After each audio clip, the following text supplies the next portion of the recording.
साईनाथाय ते नमो नमः।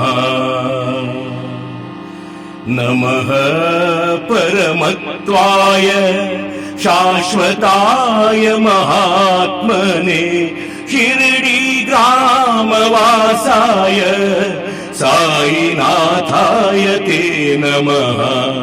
विश्वरूपाय विश्वाय विश्वधाराय तेजसे सर्वधर्म विलासाय साईनाथाय ते नमः।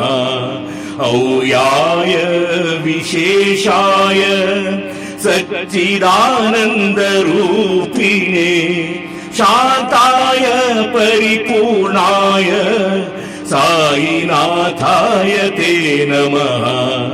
निर्विकल्पाय दत्ताय पुण्याय परमेष्ठिने पूर्ण ब्रह्मावताराय साईनाथाय ते नमः।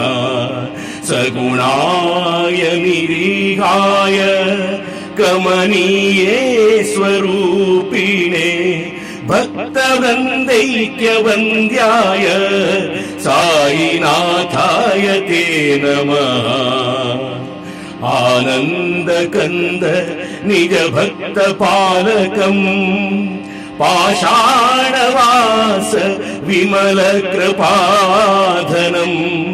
सर्वोत्तम श्री शिरडीनिवासिनम्